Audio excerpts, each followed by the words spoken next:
Halo sahabatku, kita bertemu kembali pada saat ini. Saya ingin membagikan kepada kita tentang satu kebenaran tentang siapakah yang akan Tuhan pakai untuk menjadi saksinya. Menjadi saksi Kristus adalah perintah Tuhan. Tuhan berkata, Roh Kudus yang akan bersaksi, tetapi kamu juga harus bersaksi. Bahkan di dalam Kisah Para Rasul pasal yang pertama ayat yang ke-8, firman Allah berkata, tetapi kamu akan menerima kuasa dan kamu akan menjadi saksiku di Yerusalem, Yudea, Samaria, bahkan sampai ke ujung bumi. Jadi siapakah yang akan dipakai oleh Tuhan untuk menjadi saksinya?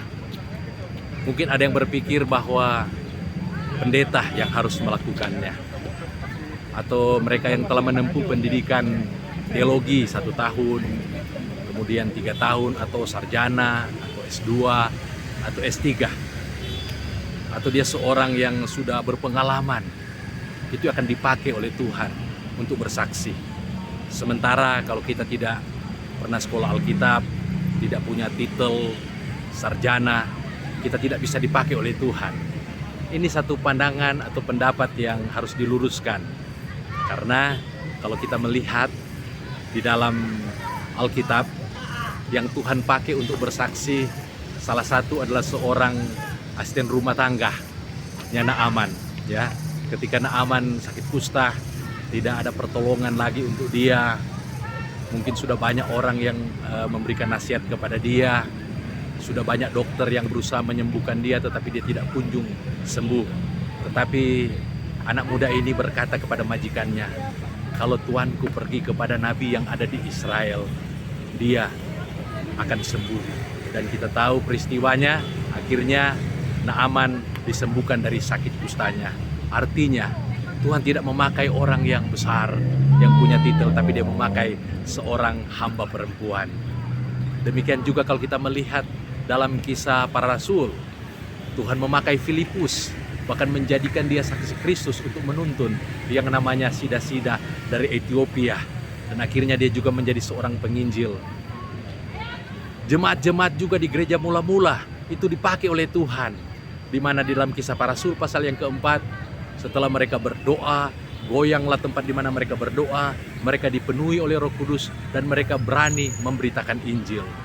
Jadi dari contoh-contoh ini menyatakan kepada kita bahwa tidak harus menjadi seorang pendeta atau masuk sekolah teologi baru saudara bisa menjadi saksi Kristus. Yang paling utama, kita harus mengenal Tuhan secara pribadi dan kita diurapi oleh Roh Kudus. Sebab dengan kita diurapi oleh kuasa Roh Kudus, kita dipenuhi dengan kuasa Roh Kudus, maka kita akan menjadi saksi Kristus yang efektif. Dan Roh Kudus yang mengurapi kita, Roh Kudus itu juga yang seperti dikatakan oleh Tuhan Yesus, dia akan mengajarkan kita bagaimana caranya bersaksi.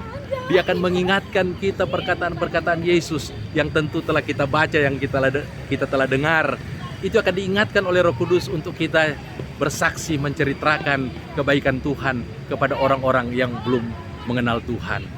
Yang harus kita pahami, dalam bersaksi kita tidak menceritakan atau mengkhotbahkan tentang doktrin-doktrin, tetapi yang kita ceritakan adalah bagaimana Tuhan telah mengasihani diriku, bagaimana dia telah menyelamatkan aku, dia telah mati, dia telah bangkit, naik ke sorga menyediakan tempat bagiku, dan dia akan datang pada kali yang kedua untuk menjemput aku, orang yang telah percaya kepadanya. Itu inti daripada Injil.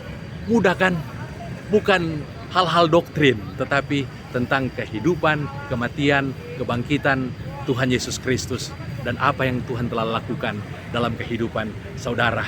Ingat, dengan orang yang telah diselamatkan oleh Tuhan Yesus, ketika dia mau mengikuti Yesus, Tuhan katakan, pulanglah ke kampungmu dan ceritakanlah bagaimana Tuhan berbelas kasihan kepadamu, bagaimana dia menolong dan menyelamatkanmu.